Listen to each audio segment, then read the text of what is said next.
Berita tentang Ganjar Pranowo yang menegaskan bahwa ia tidak akan bergabung dalam pemerintahan Prabowo Subianto setelah kekalahan dalam pemilihan presiden 2024 menjadi sorotan media asing, termasuk Channel News Asia atau CNA dari Singapura. Dalam artikel berjudul Former Indonesian Presidential Candidate Ganjar says will not join incoming Prabowo administration, CNA menyoroti sikap Ganjar yang ingin mempertahankan peran pengawasan terhadap pemerintah yang akan datang dengan tetap menjadi bagian dari oposisi. Ganjar menyatakan bahwa menjadi bagian dari oposisi adalah pilihan yang tepat baginya, karena ini akan memungkinkannya untuk mengawasi pemerintahan dengan lebih efektif. Dia juga mendesak para pendukungnya untuk tidak mengkritik pemerintahan manapun, sambil menekankan bahwa parlemen harus menjadi platform yang tepat untuk menyampaikan kritik yang konstruktif. Selain itu, mantan calon presiden Ganjar juga menekankan pentingnya memajukan demokrasi melalui berbagai platform, termasuk melalui partai politik dan gerakan masyarakat sipil. Dia berencana untuk melanjutkan karirnya dalam mengajar di universitas untuk memperbaiki kelemahan dalam sistem hukum yang saat ini terjadi. Kita akan mengawal dengan cara, dan saya deklar pertama, saya tidak akan bergabung di pemerintahan ini.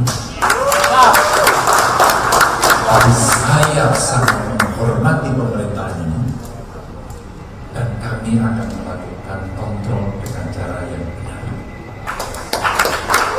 sehingga moralitas politiknya ada.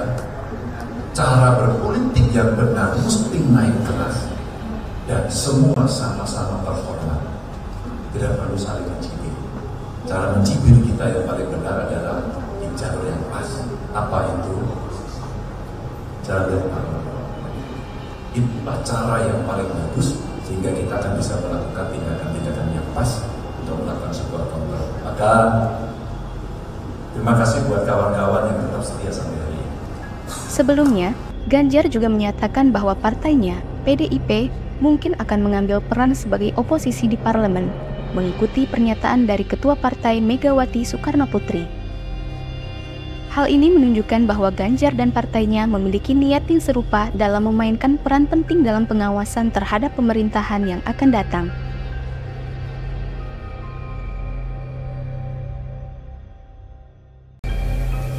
Berita tentang Ganjar Pranowo yang menegaskan bahwa ia tidak akan bergabung dalam pemerintahan Prabowo Subianto setelah kekalahan dalam pemilihan presiden 2024 menjadi sorotan media asing, termasuk Channel News Asia atau CNA dari Singapura. Dalam artikel berjudul Former Indonesian Presidential Candidate Ganjar says will not join incoming Prabowo administration, CNA menyoroti sikap Ganjar yang ingin mempertahankan peran pengawasan terhadap